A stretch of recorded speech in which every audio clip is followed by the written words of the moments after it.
जब इस तरह की फिल्में बनाते हैं तो एक प्रेशर रहता है कि फैक्ट्स सही तरह से लोगों तक पहुंचने चाहिए। तो पहले जानना चाहूँगा कि क्या क्या रिसर्च लगी फिल्म को लेकर, उस बारे में हमें बताइए, और थोड़ा सा अगर फिल्म के क्राफ्ट के बारे में हमारी ऑडियंस से शेयर करना चाहिए। और जहाँ पर रिसर्च की बात है तो ये रिसर्च हमारा 2 साल पुराना रहा है। 2 साल रिसर्च, और इस लेवल पर रिसर्च रहा है कि वो पिज्ज़ा खाते हुए बैठ के एसी हॉल में नहीं रहा है। वो किसी विदेशी मुल्क में जाके वहाँ से किस तरह से लोगों का पलायन होता है, वहाँ पे किस तरह से लोगों के साथ अत्याचार हुआ है, ग्राउंड लेवल पर जाकर वो काम किया गया है जो शायद किसी ने अभी तक बॉलीवुड में ना किया हो। उस लेवल पर रिसर्च हुआ है, और उस रिसर्च को सच मानते हुए आज सेंसर बोर्ड ने हमें ओके किया कि भाई आपकी फिल्म रिलीज हो सकती है, आपकी चीज़ें जो आप बोले वो सच है। तो उस ग्राउंड लेवल पर 2 साल तक काम करने के बाद फिर उससे भी ज़्यादा मेहनत हुई हमारी शूटिंग पर, क्योंकि जो चीज़ें धरातल पे हमने देखी थी उसको एज इट इज़ पर्दे पर उतारना भी हमारे लिए बहुत एक चैलेंज का काम था, एक बहुत मुश्किल काम था, जो हमने सबके सहयोग, मेरी पूरी टीम ने अच्छा काम किया, उनके सबके सहयोग से हमने काम किया, और आज फिल्म हमारी रिलीज़ के लिए तैयार हो रही है। इसमें दोनों चीज़ें हमारे लिए मैटर करती हैं कि हमारा रिसर्च और हमारा ग्राउंड लेवल पर किया हुआ काम। ग्राउंड लेवल पर जो काम हुआ है उसमें भी मुश्किलें कम नहीं थी। जिस तरह से रिसर्च पर बहुत बड़ी मुश्किलातें थी, वैसे ही मुश्किलात ग्राउंड लेवल पर काम करने में भी थी, क्योंकि हमारे पास बहुत ज़्यादा संसाधन नहीं थे। हमारे पास टीम बहुत ज़्यादा थी, जंगल था, शेर थे, बाघ थे, सांप थे। हमारे पास किसी के पास कुछ प्रोडक्शन देने के लिए कुछ भी नहीं था, लेकिन फिर भी हम लोगों ने एक जुनून के तहत, एक आंदोलन के तहत इस फिल्म को बनाया और आज इस मुकाम पर यहाँ तक लेकर आए हैं, ताकि लोग इसको देखें, दुनिया देखे, और हमारे जो इंसानियत, जो मानवता के खिलाफ जो काम हो रहा है उसके खिलाफ एक माहौल बने, और हम सब लोग इंसान बनकर एक जिंदा जैसे इंसान रहते हैं हम उस तरह से सब लोग रहें। ये चाहे बंगाल में हो रहा हो, चाहे यूपी में हो, चाहे कश्मीर में हो। हम किसी पर्टिकुलर किसी स्टेट की बात नहीं करते हैं, किसी राजनीति की बात नहीं करते हैं। हमारा जो नज़रिया है फिल्म बनाने का वो बेसिक फैक्ट है। ये कोई प्रोपोगेंडा नहीं है कि आपने प्रोपोगेंडा फिल्म बना दी। अगर इसको प्रोपोगेंडा फिल्म बोलते हैं, सच बोलने वाली फिल्मों को, तो मुझे लगता है सारी फिल्में ऐसी ही बननी चाहिए, प्रोपोगेंडा फिल्में ही बननी चाहिए, क्योंकि हम सच बोल रहे हैं। हमने बंगाल की उस दर्द को सिर्फ 1% दिखाने की कोशिश कर पाए हैं, क्योंकि 100% किसी फिल्मकार की हैसियत नहीं कि उस फिल्म को, उस दर्द को समेट सके जो आज 80 सालों से वहाँ पर हो रहा है। आज़ादी के पहले से लेकर अभी तक जो चीज़ें बंगाल जो दर्द झेल रहा है, पंजाब से भी ज़्यादा दर्द बंगाल ने झेला है। और पंजाब में तो आज बहुत स्टेबिलिटी हो गई है, लेकिन बंगाल आज भी हमारा बहुत डिस्टर्ब है। क्यों है? क्योंकि वहाँ पर सिर्फ वोट बैंक की राजनीति है। वोट बैंक के लिए वहाँ पर कुछ भी किया जा रहा है। आप सोचिए कि संदेश खाली का मुद्दा मैंने सबसे पहले इस फिल्म के माध्यम से 2 साल पहले उठाया, और उसके बाद ही हम सब लोगों पर FIR दर्ज हो गई वहाँ पर। उस वक्त मीडिया ने बोला ये प्रोपोगेंडा है। आपने कैसे कह दिया? जब वही चीज निकल कर आज सामने आई आप लोगों के सामने, पूरी दुनिया ने देखा, पूरी दुनिया थूक रही है, सब कुछ कर रही है, लेकिन वही मुद्दा मैंने फिल्म के माध्यम से जब उठाया था, उस वक्त सरकार ने हम सबको जेल में डालने की कोशिश की, और आज भी हम लोग इस चीज से जूझ रहे हैं। लीगल मामलों में आज भी हमारी फिल्म जूझ रही है, लेकिन फिर भी सेंसर बोर्ड और इनकी सबकी दया रहेगी तो अगले महीने तक हम लोग फिल्म को रिलीज करने की स्थिति में आ पाएंगे। लेकिन सेंसर बोर्ड की नियति अच्छी नहीं लग रही है मुझे, जिसमें बैठे हुए वामपंथी लोग अभी भी हैं जो इस फिल्म को रोकने की कोशिश कर रहे हैं, जिसकी वजह से आप लोग यहाँ पर हम लोग मौजूद हुए। आज 3 महीने से हमारी फिल्म सेंसर बोर्ड में जमा होने के बाद, सारे कट जमा करने के बाद भी सेंसर बोर्ड के सर्टिफिकेट का इंतजार कर रही है। अब आप बताइए कौन सा कानून है, ये कौन सा लॉ है जो आप सब कुछ सबमिट करने के बाद भी हमें सर्टिफिकेट नहीं दे रहे हो, और रीजन भी नहीं बता रहे हो कि हम किस वजह से आपकी फिल्म को सर्टिफिकेट नहीं दे रहे हैं। ये क्या तरीका है आपका? लाखों करोड़ रुपए का पैसा लगा हुआ है, मान सम्मान इज्जत लगी हुई है सब लोगों की, करोड़ रुपए खर्च हुआ है। इसका जवाबदार कौन है? कौन सेंसर बोर्ड इसका जवाबदार है? कौन लेगा इसकी जवाबदेही जब हमारी फिल्म सही समय पर रिलीज नहीं हो पा रही? आज हम 3 महीने लेट हो चुके हैं इस फिल्म को लेकर के। आज हम यहाँ पर मौजूद हैं, ये दर्द है। एक देश के लिए, हम समाज के लिए काम कर रहे हैं। उस समाज के काम में अगर हमारे साथ इस तरह से मिसबिहेव हो रहा है, हम सही समय पर नहीं आ पा रहे हैं, हमारी चीजें सही समय पर नहीं आ रही, इसका दोषी कौन है?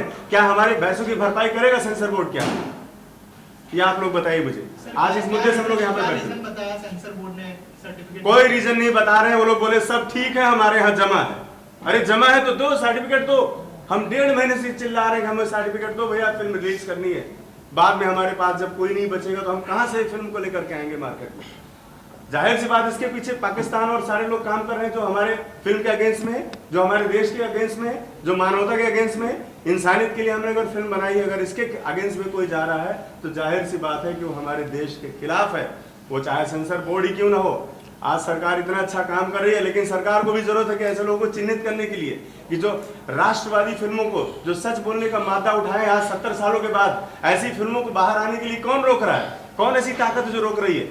उस पर भी ध्यान देने की जरूरत है और वही आवाज उठाने के लिए आज हम सारे लोग यहाँ पर इकट्ठा हुए। सुनो जी, आपने शुरुआत की जी आपने शुरुआत की ना कि कैसे आपने रिसर्च किया। जी हाँ, जैसे आप रिसर्च का उपयोग करते हैं। कोई इशू नहीं, बैठने से कोई फर्क नहीं पड़ता, बात पहुंचनी चाहिए। जी सर, आपने प्रेस कॉन्फ्रेंस की शुरुआत की हाँ जी। रिसर्च इस विषय पे। जी जैसे आप रिसर्च शब्द का इस्तेमाल करते हैं तो जाहिर है आपके रिसर्च में जो भी कुछ एक फाइंडिंग होगी, कुछ डेटा होगा, उसके बारे में आप बता सकते हैं कि आपके रिसर्च में क्या फाइंडिंग है, क्या डेटा है? देखिए, जो फाइंडिंग और डेटा हमारे पास रिसर्च का था वो हमने सब सेंसर बोर्ड के सामने रखा।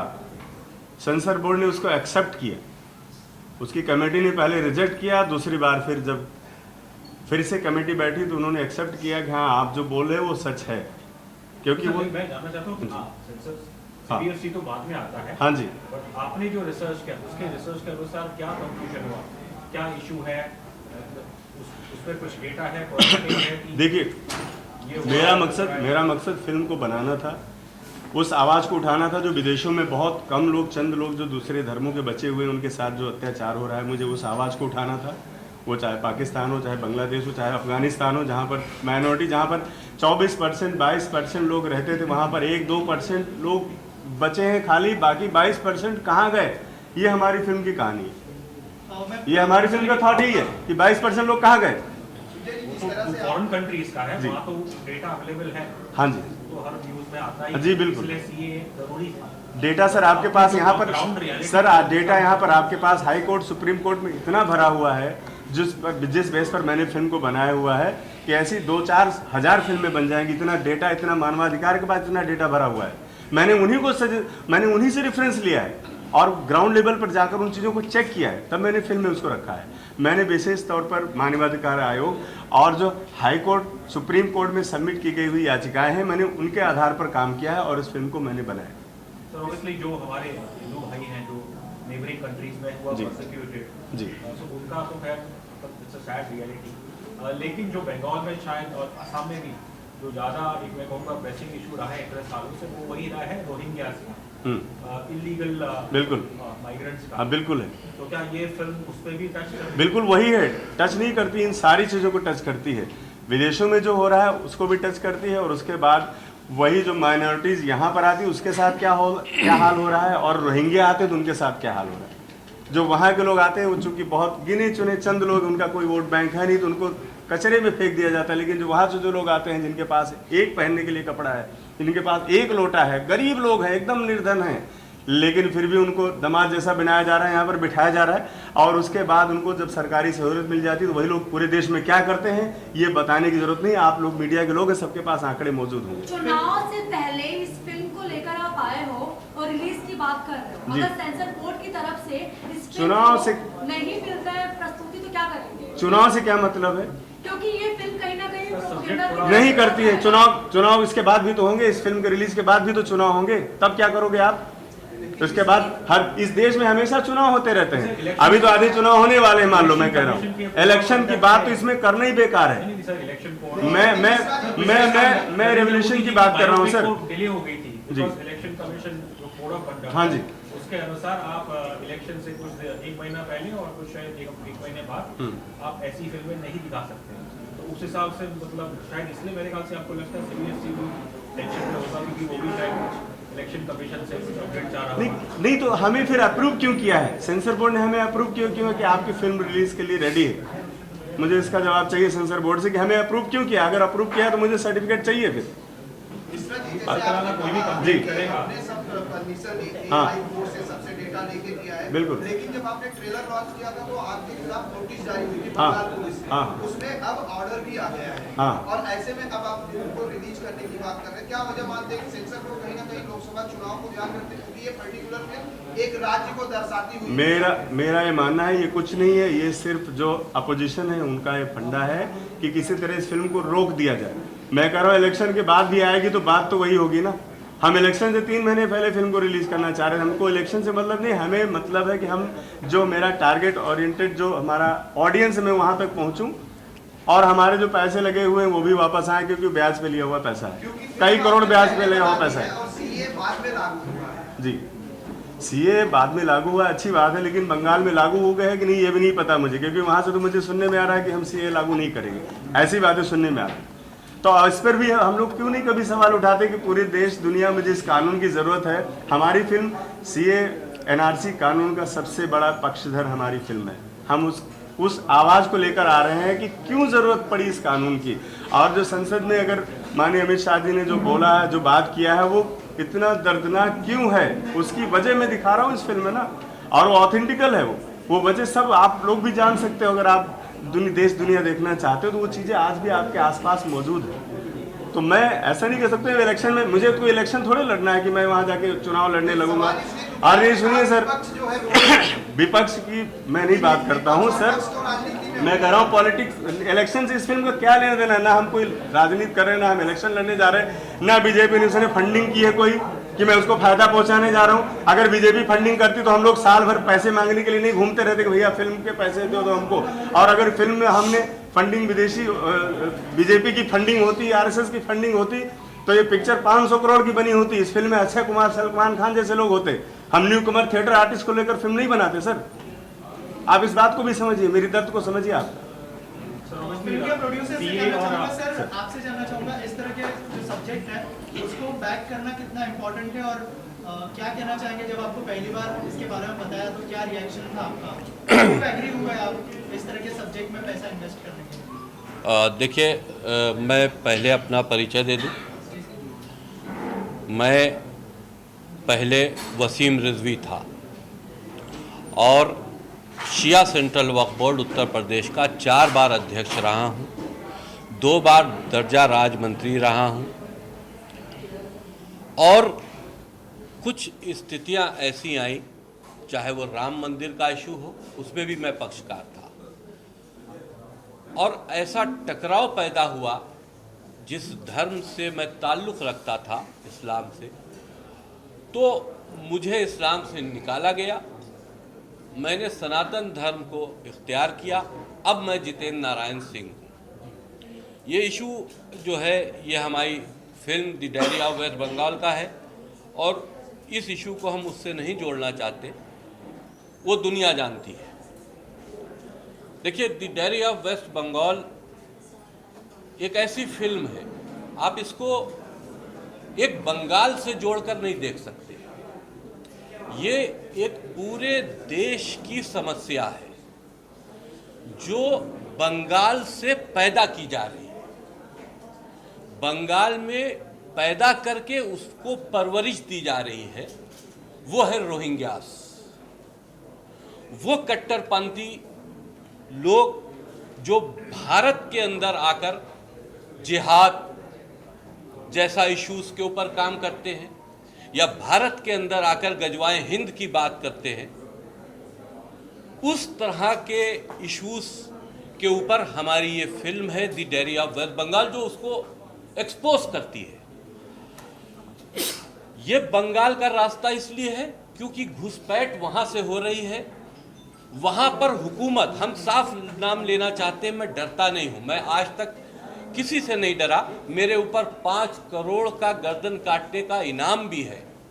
वो इसी बात पर है कि मैंने जिस धर्म में मैं था, मैंने उस धर्म को आगे रिफॉर्म करने की बात कही थी कि हमारे बच्चों का फ्यूचर इस कट्टरपंथी मानसिकता में नहीं है, इसको रिफॉर्म करो, नई चीज़ें लाओ जिससे हमारे बच्चों का भविष्य बने, ना कि हम उन पे दाढ़ी और टोपी रख कर उनको एक कट्टरपंथी मानसिकता का व्यक्ति बना दे जो जिहाद के लिए लड़े। देश के लिए लड़ने की बात अगर पड़ती है तो देश के लिए लड़ने के लिए सामने आओ। जिहाद क्या होता है? पूरी दुनिया जिहाद जैसे बीमारी से ग्रस्त है, ये एक प्रॉब्लम है। लेकिन जब इस फिल्म को हम बना रहे थे तो हमने इस पर रिसर्च की। इश्यूज ये आए कि ममता की हुकूमत जो बंगाल में है वो वही काम कर रही है जैसे कि कश्मीर में हुआ। आज वहां के हालात इतने खराब क्यों हैं? रोहिंग्याज वहां आते हैं, वो एक आबादी बनाकर रहते हैं, उनको सरकारी सहूलियतें दी जाती हैं, उनके आधार कार्ड, पैन कार्ड, सारी चीजें बनाई जाती हैं और उनको इंडियन नेशनलिटी देकर जब वो इस लायक हो जाते हैं कि पूरे देश में मूवमेंट कर पाए तो वो बंगाल छोड़कर पूरे देश की तरफ फैलते हैं। ये है बंगाल में रोहिंग्या का वो पैटर्न जिस पर ममता इन्वॉल्व है। ममता की राजनीति खाली बंगाल में हिंदुओं को नुकसान नहीं पहुंचा रही, बंगाल को बारूद का ढेर उन्होंने हिंदुओं के लिए सिर्फ नहीं बना रखा है, वो देश के लिए खतरा है। ममता जैसी हुकूमत जो रोहिंग्यास के रहमो करम पर चल रही है, जो विदेशी कट्टरपंथी इस्लामिक संगठनों के पॉलिसी को अडॉप्ट किए हुए है, ये उनकी वो राजनीति खाली बंगाल के लिए नहीं है, देश के लिए है। हमने इस फिल्म के माध्यम से वो सवाल पैदा किया है जिसको आम प्रोड्यूसर, आम डायरेक्टर या आम कलाकार करने को तैयार भी नहीं होता। हमारे कलाकारों ने जिन्होंने इसमें एक्ट किया है उन्हीं ने भी हिम्मत का काम किया है, क्योंकि जब भी हम किसी से बात करते थे, स्टोरी बताते थे, लोग डर जाते थे। नहीं, क्यों? ममता से इतनी एक डर का माहौल क्यों है? हमने सिर्फ नाम एक्सपोज किया था कि हम डायरी ऑफ वेस्ट बंगाल बना रहे हैं तो हमारे ऊपर, हमारे डायरेक्टर साहब के ऊपर एफआईआर हो गई। हम किसी एफआईआर से नहीं डरते, न मौत से डरते हैं, इस तरह के फतवों से भी नहीं डरते जो फतवा हमको मिला। हम दिल्ली, बॉम्बे में सेंसर करा रहे थे, तब हमारी मेल पर एक फतवा आया। उस फतवे में वो फतवा था जामिया दारुल उलूम कराची पाकिस्तान का। उस फतवे में मुझको मारने की धमकी दी गई, जिसमें कहा गया कि तुम्हारे सर काटने का फतवा पहले ही जारी किया जा चुका है, जो तुम्हारे जिंदा रहते तक वो बाकी रहने वाला है। ये मुझे धमकाया गया। फिर ये कहा गया कि जो ये फिल्म है the diary of West Bengal, ये ममता जैसी अच्छी हुकूमतों को बदनाम करने के लिए। बड़ा सोचने की बात यह है कि ममता जैसी अच्छी हुकूमत जिसको पाकिस्तान से आए फतवे में मोहर दी जा रही है, प्रूव किया जा रहा है कि वो अच्छी हुकूमत है, तो अगर ममता पाकिस्तान के लिए अच्छी है तो जरूर इस देश के लिए खतरा है, हिंदुओं के लिए खतरा है। और वो हो रहा है, वो हो रहा है। वहां पर हिंदू मारे जाते हैं तो उसकी खबर भी नहीं छपती, क्योंकि हर चीज ममता के कंट्रोल में है, वहां की खबरें बाहर नहीं जाती। तो उस फतवे में यह भी लिखा है कि तुम को चेतावनी दी जाती है कि तुम इस फिल्म को रिलीज ना करो, इसमें जो भी तुम्हारा खर्च आया है वो खर्चा रिलीज ना करने के ऐलान के बाद तुमको मिल जाएगा, और तुम इस फिल्म को रिलीज करते हो तो चेतावनी है तुम बड़े नुकसान में जाओगे। तो मारने का तो बात खत्म हो गई, मार तो वो दे नहीं चाहते, पूरा मुस्लिम वर्ल्ड मुझे मारना चाहता है, मेरी हत्या करना चाहता है, तो उससे मैं डरता नहीं, जितनी सांसें हैं उतनी मुझे जीनी। तो अब इस फतवे को हम क्या माने? हमको डराने के लिए, इस फिल्म को रोकने में लालच देने के लिए? वैसे मैंने इस फतवे के खिलाफ उत्तर प्रदेश की जो पुलिस विभाग है उससे शिकायत भी दर्ज करा दी है और इस पे कार्रवाई की मांग की है कि ये फतवा मेरी मेल पे आया। तो इस तरह के फतवों से हम डरने वाले नहीं, लेकिन फतवों से डर लगता है। ये फतवा हो सकता है कि सेंसर बोर्ड को भी आया हो सकता है कि आज हमारी फिल्म का अप्रूवल दे चुके हैं, स्क्रीनिंग के बाद फिल्म का अप्रूवल दे चुके हैं, लेकिन सर्टिफिकेट रोके हुए हैं, उसकी वजह क्या है ये अभी मुझे मालूम नहीं। तो सर्टिफिकेट क्यों नहीं दे रहे हैं ये उनको बताना हमको लिखित तौर पर चाहिए। अगर वो कंसीडर कर रहे हैं कोड ऑफ कंडक्ट को तो वो भी हमें इन्फॉर्म करना चाहिए। और अगर आपने हमको सर्टिफिकेट दे दिया, अप्रूव कर दिया, तो फिर आपने कौन सी ऐसी चीज अप्रूव कर दी है जिसको दिखाने के लिए आप समझते हैं कि शांति व्यवस्था भंग हो जाएगी? और वही हालात पहले भी है, वही हालात बाद में भी है। और अगर आप चाहते हैं कि हम इस फिल्म को रिलीज करें तो आप रोके क्यों? हो सकता है, देखिए हम लोग छोटे प्रोड्यूसर हैं, कम दायरे में काम करते हैं, हम पे इल्जाम जरूर लगेंगे कि ये भाजपा का प्रोपोगंडा है। भाजपा का प्रोपोगंडा होता तो भाजपा से फंडिंग भी होती और हम किसी बड़े एक्टर को लेकर इस फिल्म को बना रहे होते।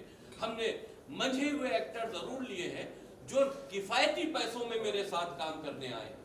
वो मंझे हुए एक्टर हैं जो बड़े एक्टर से भी अच्छी एक्टिंग करना जानते हैं। उन्हीं ने इसमें अपना जो रोल है वो अदा किया है। लेकिन अब ये कहा जाए कि ये सरकार के सपोर्ट में है, किसी भी बात को कमजोर करने के लिए हमेशा ये इल्जाम लगा दिया जाता है कि ये प्रोपोगंडा है, ये कमजोर करने की बात है। जब आप किसी की सच्चाई बता नहीं सकते, संदेश खली में जो हुआ, शाहजहां शेख जैसे बंगाल के अंदर एक नहीं है, 20 शाहजहां शेख हैं जिनका वहां एम्पायर चल रहा है, जो बंगाल में इस्लामिक शरीयत के कानून को भी अपने अपने क्षेत्रों में लागू किए हुए हैं। हमने खुद देखा वहां पर हिंदू किस डर और दबाव में रह रहा है, ये देखने वाली बात है। और अगर ऐसे समाज, ऐसे मुद्दों को हम नहीं लाएंगे तो फिर इसको दिखाएगा कौन अगर सब डरेंगे? प्रोड्यूसरों को एक तो डरना नहीं चाहिए। और सर्टिफिकेट अगर रोका गया है, इसमें एक वजह हम ये भी आज खुले तौर पर आपसे कह दें कि हो सकता है कि फिल्म इंडस्ट्रीज के ऊपर जिनकी मोनोपोली है खान ब्रदर्स, हो सकता है खान ब्रदर्स की भी इसमें एक्टिविटीज हो। जब बात आप लिखित तौर पर हमको स्पष्ट नहीं कर रहे हैं तो हम कुछ भी सोच सकते हैं। पाकिस्तान का दबाव है, ममता का दबाव है या खान ब्रदर्स का दबाव है? किसके दबाव में हमको फिल्म रिलीज करने के लिए वक्त पे सर्टिफिकेट इशू नहीं किया जा रहा है?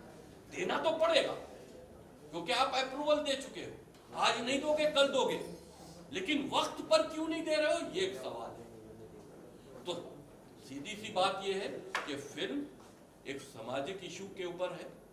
हिंदुओं के साथ में बंगाल में जो ममता की हुकूमत अब कर रही है, पहले भी होता था, लेकिन जो अब कर रही है वो खतरनाक है। और हिंदुओं की चिता बनाने की वहां तैयारी हो रही है, ये मैंने खुद देखा है। और इसमें ममता की हुकूमत पूरी तरह से इन्वॉल्व है। मैं इसको खुले तौर पर कह सकता हूं, वो FIR करेंगे, मुझे कोई डर नहीं। हक बात बोलना अगर गुनाह है तो वो गुनाह हमने हमेशा किया है और मैंने हमेशा हक बात ही बोली है। और इससे किसी को तकलीफ होती है तो उसकी हमें परवाह नहीं।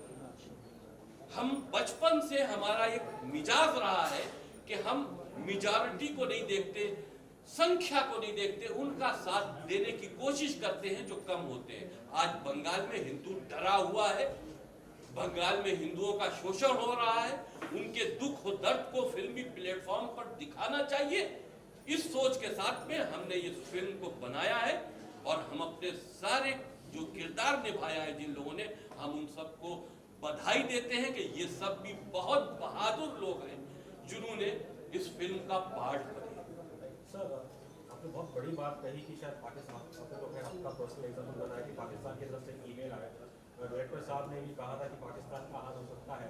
तो इसमें हमारी जो केंद्र सरकार है और जो सुरक्षा एजेंसीज है, आप लोगों ने कुछ इस चीज़ को लेकर उनसे कोई कंप्लेन की है कि इसका इन्वेस्टिगेशन किया जाए? मैंने फतवा जो आया था वो और जिस मेल पे आया था वो, उसके प्रूफ सब मैंने अपनी उत्तर प्रदेश की हुकूमत, क्योंकि मैं बिलोंग वहां से करता हूँ, मैंने उत्तर प्रदेश की हुकूमत को इस पर कार्रवाई करने के लिए भेज दिया है।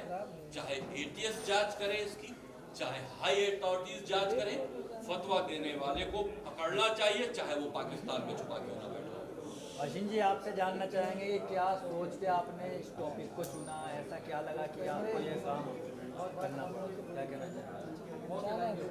नमस्ते आप सबको। मेरा नाम अर्शल है और मैंने कैरेक्टर सुहासिनी का किरदार किया है। मुझे जब सनू सर ने स्टोरी बोली एज एन एक्टर, मुझे स्टोरी बहुत पसंद आई एंड एज एन एक्टर मुझे लगा कि ये मेरे कैपेबिलिटी को और एक्सटेंड कर सकता है, इसलिए मुझे ये किरदार करने में काफ़ी संतुष्टि हुई। अश्विन, इधर देख कैसा लग रहा है कि आपका कैरेक्टर शायद दूसरे देश से आया है और परसिक्यूटेड है जी।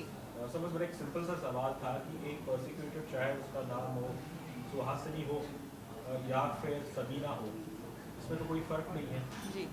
तो फिर जो ये है उसके अंदर जो एक कॉन्स्टिट्यूशनली भी जो बात छिड़ी गई है कि ये अनकॉन्स्टिट्यूशनल है बिकॉज ये धर्म जात के नाम पे ये डिस्क्रिमिनेट करता है। तो considering that you played a persecuted character और be just in the reel, तो इस चीज़ पे आप क्या कहना चाहेंगे? इस जनरली कोई भी नाम हो सकता था कैरेक्टर का, सुहासिनी हो सकता था या कोई सायरा या कुछ भी हो सकता था। ये एक सुहासिनी है और नाम पसंद था सर को, इसलिए वेतन भी एक सुहासिनी के लिए सीए द्वारा भारत में जगह है, लेकिन सबीना के लिए क्यों नहीं है? ऑफ कोर्स है। बदलाव है इसमें, चेंजेस है। देखिए इसके ऊपर मैं बता दूं, ये कलाकार लोग हैं, हाँ। इनसे ये सवाल नहीं पूछना चाहिए, पॉलिटिकल है। देखिए सबीना शायरा में सुहासिनी के लिए जगह इसलिए है कि सुहासिनी जैसे बहुत से परिवार इस्लामिक कट्टरपंथी मानसिकता का पड़ोसी मुल्क में शिकार हैं, इसलिए सीए लागू हुआ है। सीए कोई हिंदुस्तानी की जो नेशनलिटी है वो ले नहीं रहा। जो सीए के खिलाफ प्रोपेगेंडा होता है, इस पर तो हर हिंदुस्तानी को गर्व करना चाहिए कि हिंदुस्तान जैसे मुल्क ने पड़ोसी मुल्क के उन अल्पसंख्यक, पाकिस्तान ने सीए क्यों नहीं लागू किया? अगर पाकिस्तान समझता है कि हिंदुस्तान में मुसलमान परेशान है तो उसने अपने दामन क्यों नहीं फैला दिया कि आओ मेरे आगोश में आ जाओ? क्यों? भारत ने क्यों ऐसा किया? भारत को दर्द है उन हिंदुओं का जो पड़ोसी मुल्क में जाति का शिकार है, लेकिन उन मुस्लिम मुल्कों को अपने मुसलमानों का दर्द नहीं अगर वो समझते हैं, जबकि हम हिंदुस्तान में बहुत खुश हैं, सारा मुसलमान यहां सुरक्षित है। वो हालात नहीं है। जब पार्टीशन हुआ था तो यहां जो मुसलमानों की संख्या थी, अगर आज आप देखें तो वो बहुत ज्यादा हो चुकी है और कुछ दिन के बाद ये अल्पसंख्यक नहीं रहेंगे, ये अल्पसंख्यक स्टेटस से बाहर चले जाएंगे और कई स्टेट में जा चुके हैं। मैंने इसके ऊपर भी सुप्रीम कोर्ट में अपनी बात रखी है कि अल्पसंख्यक स्टेटस भी स्टेट वाइज देना चाहिए। कश्मीर में हिंदुओं को अल्पसंख्यक स्टेटस मिलना चाहिए, केरल में हिंदुओं को अल्पसंख्यक स्टेटस मिलना चाहिए, उसके फायदे मिलने चाहिए। लेकिन यो तो एक अलग इशू है। लेकिन अगर के हिंदुस्तान ने सीए जैसा कानून बनाया है तो वो उसका स्वागत होना चाहिए। यहां का वो मुसलमान जो कट्टरपंथी मानसिकता रखता है, जो रहता तो हिंदुस्तान में है लेकिन हिंदुस्तान से कहीं ना कहीं इस बात से मलाल रखता है कि ये एक हिंदू आबादी का मुल्क है, इस बात का दर्द अगर अपने दिल में भेदभाव रखता है धार्मिक भावनाओं से, तो वो देश का गद्दार है। इसलिए गद्दार है क्योंकि तुम्हें इस देश के बारे में सोचना चाहिए। आप अल्पसंख्यक हैं लेकिन आपकी तादाद कम नहीं हुई, लेकिन पड़ोसी मुल्कों में इतनी तादाद घट कैसे गई, इस पर कैसे आप विचार कीजिए ना। और अगर उनके आंसू पोंछने का भारत की हुकूमत ने कोई काम किया है तो ममता को इस पर दर्द क्यों होता है? ममता मुखिया है बंगाल की। ममता बनर्जी हिंदुओं की कातिल है। ममता बनर्जी उन ताकतों को बंगाल के जरिए पूरे देश में लागू कर रही है जो हिंदुस्तान को जलाना चाहती है। आपसे जानना चाहिए, आप क्या बोलना चाहेंगे? एक मिनट मेरा सवाल एक्ट्रेस से, आपने कहा quality but at least she is a citizen of India and I would like to ask what does she know about CAA? That is part of your knowledge. Yeah, And should it be implemented or not? I actually would not know what CA के बारे में उनको जानकारी नहीं या मुझे नहीं है जानकारी। पर इम्प्लीमेंटेशन होना चाहिए कि नहीं? होना चाहिए, आपको होना चाहिए, बिल्कुल। नहीं, मुझे जानकारी नहीं है। जानकारी होने के बाद I would like to answer the question. जी ये ना ये इतना बड़ा मुद्दा है। हाँ जी, बड़ा मुद्दा और है। आप हीरोइन हैं, तो थोड़ा सा politics, I mean it is not politically. Yeah, but I would like to avoid the political questions from my side. नहीं, देखिए सीए मुद्दा एक फिल्म लाइन से जुड़ा नहीं है, पॉलिटिकली इसको आप मुद्दा भी कह सकते हैं। मैंने कहा क्योंकि इनको तो जो हमने कैरेक्टर दिया, ये उस कैरेक्टर में मैंने इनको देखा कि जो कैरेक्टर ये कर रही हैं उसमें ये पूरी तरह से इन्वॉल्व हैं। आप मुझे एक्टिंग के रिलेटेड पूछ सकते हैं। मूवी के no I have done movies before. Arshin, what do you think this kind of a film can do for your career? Well as an actor before I always done, मैंने glamorous roles किए हैं। ये character मेरे लिए बहुत different था। It is a person running away from Bangladesh, एक character है और ऐसा कैरेक्टर मैंने कभी पहले निभाया नहीं, तो मेरे लिए भी एक बहुत चैलेंजिंग वाला कैरेक्टर था। और एज एन एक्टर जब हमें ये ऐसा रोल मिलता है, we feel very lucky to do these kind of roles. Rahi ji, obviously पहले आपकी अलग पहचान थी, और लेकिन फिल्म के पोस्टर में आपका पुराना नाम ही लिखा है, इसके पीछे कोई वजह? देखिए, ये वसीम रिजवी फिल्म्स मैंने 2018 में रजिस्टर्ड की थी, तो ये हमारी फिल्म का बैनर पहले से रजिस्टर्ड है। नाम में कुछ नहीं होता। मैं किसी धर्म का विरोधी भी नहीं हूँ, उस मानसिकता का विरोधी हूँ जो मानसिकता देश को नुकसान पहुँचा रही है, या वो मानसिकता कोई भी धर्म की मानसिकता हो जो इंसानों का बंटवारा कर रही है। मैं इस्लाम का विरोधी भी नहीं हूँ, हाँ उन ग्रंथों का ज़रूर विरोधी हूँ जो कि गलत तरीके से इस्लाम के मानने वालों को फीड कराए जा रहे हैं, जिनके जहन के अंदर एक ऐसा अल्फाज दूसरे धर्म वालों के लिए बिठाया जा रहा है जिसको हम काफिर कहते हैं। ये नहीं होना चाहिए। Can I ask a simple question from Arshi? Yeah. This film, The Diary of West Bengal, has already, become a controversial film. Right. So, do you think such commercial films will garner eye votes and it will benefit you in the future on par with getting roles? See, as an actor, I would always see different kinds of characters that I get in life, you know. So this kind of character would definitely portray me as an actor because it has a lot of intense things which we haven't done before. तो हमेशा एक लड़की को देख के ऐसा लगता है अरे वाह ग्लैमर है, ये है, वो है. But to this movie, it specifies a lot of struggle of a girl going through a lot of things in her life. So definitely. जैकी जी, मेरी तरफ से एक आखिरी सवाल। अब ऐसी फिल्मों को देखे, मतलब पिछले दो, I think starting from the Kashmir file, उससे पहले ताश्कीन फेल आई थी, वो दोनों फिल्मों ने तो बड़ा अच्छा किया था, और फिर पिछले साल आई थी केरला स्टोरी। लेकिन दुर्भाग्य से जो कॉन्ट्रोवर्शियल सब्जेक्ट्स के ऊपर ढेर सारी फिल्में आई, अभी हाल ही में आई थी रफी खुदा की सावरकर, और दुर्भाग्य से फिल्में बॉक्स ऑफिस पे इन 2-3 फिल्मों को छोड़ के बाकी फिल्में कोई नहीं चली है। तो यही सोचने पे मजबूर करता है कि जब बात आती है कुछ देशभक्ति की, सच्चाई का साथ देने के लिए, तो हम ट्विटर और फेसबुक और इस पे तो साथ देते हैं, लेकिन हम थिएटर में फिल्म देखने नहीं जाते। इस चीज़ पे आप क्या कहना चाहेंगे? देखिए, देखना चाहिए। आप कुछ कर भी नहीं सकते अगर किसी के लिए, तो आप उनके दुख और दर्द को देखें भी नहीं और समझे भी नहीं, ये तो बहुत बड़ी बुराई है। आप बंगाल में जाकर बंगाली हिंदुओं के लिए क्यों नहीं जा रही पब्लिक, आपको क्या लगता है? देखिए, क्यों नहीं जा रही है और फिल्मों में क्यों नहीं गई, इस पर तो मैं कोई कमेंट्स नहीं पास कर सकता, लेकिन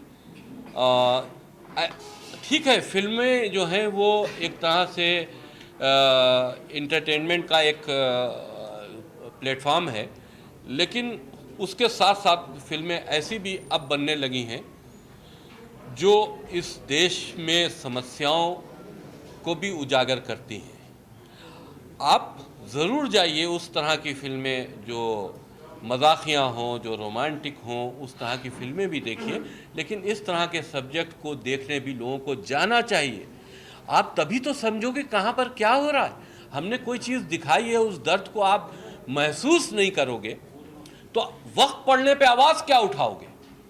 तो आवाज़ उठाने के लिए आप कुछ कर नहीं सकते, कम से कम दर्द को महसूस तो कर सकते हो।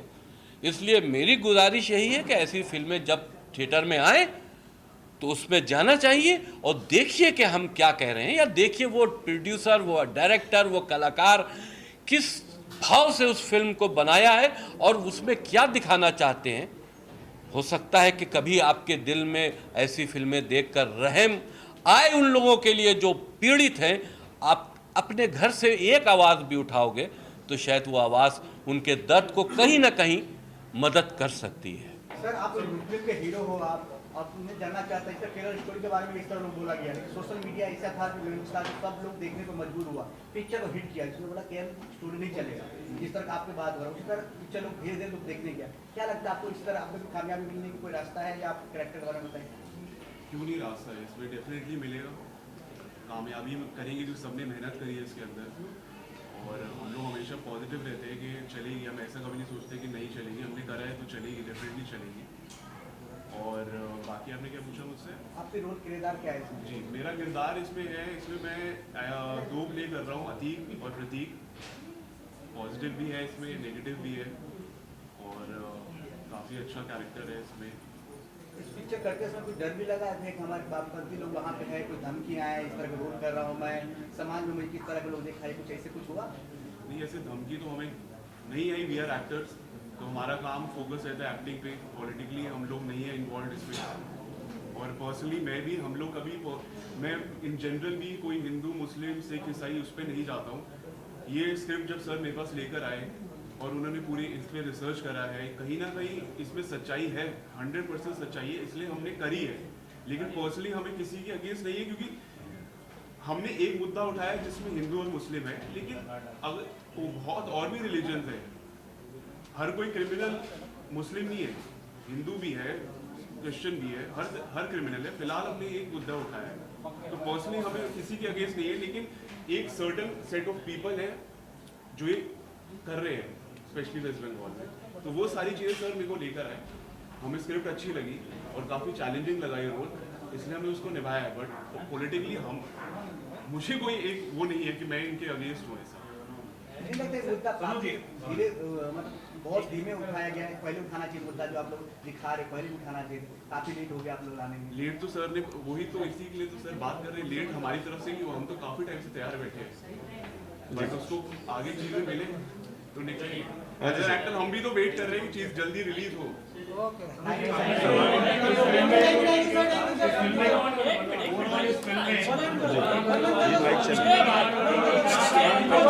अरे शांति शांति शांति, इन लोगों को भी बिठलवा के ये माइक लेकिन चले, इसको जल्दी जरूरत नहीं। हाँ हाँ जी बोलिए जी। हाँ जी, की फिल्म में कितनी रियलिटी और कितना फिक्शन का इस्तेमाल किया गया? 100% रियलिटी है सर। सर, जैसे सरकारी एजेंसियों पे हमला हो रहा है बंगाल में, इसको कैसे देखते हैं? वो मेरी फिल्म का हिस्सा है, मैंने बताया नहीं, मैंने कोई पार्ट छोड़ा नहीं है, लेकिन हाँ बहुत सारा पार्ट समेटने के चक्कर में हो सकता है कि बहुत ज़्यादा डेप्थ कहीं कहीं ना हो, लेकिन मैंने मुद्दे सारे उठाए हैं, बंगाल से रिलेटेड सारे मुद्दे मैंने उठाए हैं। क्यों उठाए हैं? क्योंकि मैंने वहाँ पर जाकर खुद अपने आप से रिसर्च किया है, और मैं वहाँ पर बहुत साल मैंने बिताया। मैंने बंगला फिल्मों के लिए भी काम किया हुआ है। बंगाल मेरे लिए कोई बांग्लादेश नहीं है, वो मेरे देश का हिस्सा है, मेरा अपना है। बंगाल मेरा खुद का है भाई, ये कोई बाहर विदेशी मुल्क की मैं बात नहीं कर रहा हूँ, लेकिन वहाँ पर अपने लोगों के साथ विदेशियों जैसा बर्ताव हो रहा है, उसके लिए मैंने फिल्म बनाई। मैं गुजारिश करता हूँ अपने दूसरे जो हाँ, मेरे एक्टर हैं, बहुत सारे कलाकार यहाँ पर वो उनसे भी हम आप लोगों को रूबरू करा दें। आइए अब नेक्स्ट सेशन आप लोग आ जाइए, क्योंकि आप अपने अपने किरदार के बारे में बात कर लें। अब हम लोग आपके बीच से हाँ हट जाते गुजारिश चाहते हैं कि हम लोग हटें। मैं सबका परिचय करा दूँ। हाँ, आइए सर,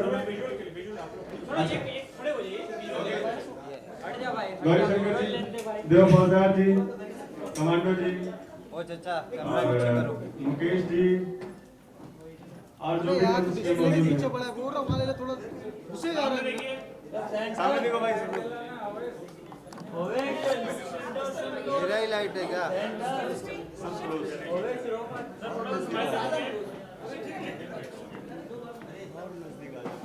सामने देखिए सर।